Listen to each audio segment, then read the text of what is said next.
बहरहाल हम लोग की मांग रही थी कि जब तक विशेष राज्य के दर्जे का दर्जा हम लोग को नहीं मिलता, स्पेशल पैकेजेस हम लोग को दिए जाएं। मैं धन्यवाद करूंगा मेरे प्रधानमंत्री आदरणीय नरेंद्र मोदी जी का, मैं धन्यवाद करूंगा हमारी वित्त मंत्री आदरणीय निर्मला सीतारमण जी का कि उन्होंने बिहार को जिस तरीके से स्पेशल पैकेजेस देकर, और मेरे लिए बिहारी होने के नाते खुशी की बात है, और मेरी पार्टी लोक जनशक्ति पार्टी रामविलास ने हमेशा बिहार फर्स्ट बिहारी फर्स्ट के विजन के साथ आगे बढ़ने का काम किया है। इस बजट में बिहार फर्स्ट बिहारी फर्स्ट को भी धरातल पर उतारने के प्रावधान दिए गए हैं। जहां एक तरफ इंफ्रास्ट्रक्चर इसमें मजबूती देने का काम किया गया है, वहां पे ब्रिजेस बना के, वहां पे क्या कहते हैं मेडिकल कॉलेजेस की बात हो, वहां पे एयरपोर्ट्स की बात हो, तो जहां एक तरफ बिहार के इंफ्रास्ट्रक्चर को मजबूत किया गया है, वहीं वहां की अर्थव्यवस्था को मजबूत देने के लिए वहां पे अलग अलग राज्यों में गया हो, राजगीर हो, अलग अलग राज्यों में जिस तरीके से टूरिज्म को भी वहां पे बढ़ावा देने के लिए प्रावधान किए गए हैं, जिस तरीके से बाढ़ की एक बहुत बड़ी समस्या जिससे हम लोग हमेशा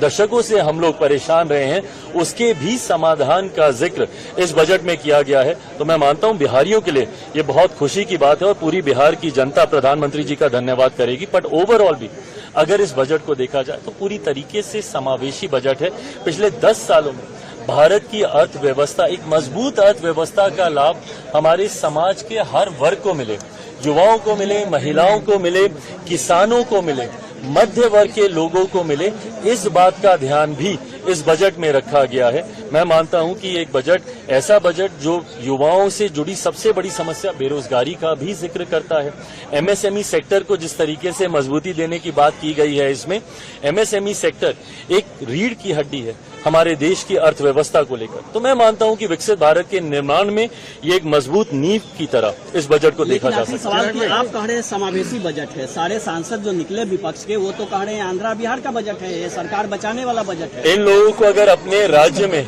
अगर गरीब नहीं दिखते, अपने राज्य में अगर इनको किसान नहीं दिखते, अपने राज्य में इनको मध्य वर्ग के लोग नहीं दिखते, अपने राज्य में इनको महिलाएं नहीं दिखती या युवा नहीं दिखते, तो मैं इनकी सोच के ऊपर कोई टिप्पणी नहीं करूंगा। जब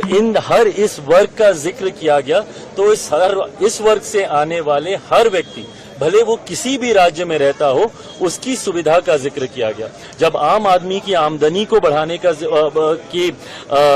बचाव को, जो वो बचत करता है, उसको बढ़ाने का जिक्र किया, तो ये हर राज्य के व्यक्ति का जिक्र किया गया। पर अगर इसमें उनको उनके राज्य का जिक्र नहीं दिखता तो ये उनकी सोच हो सकती है।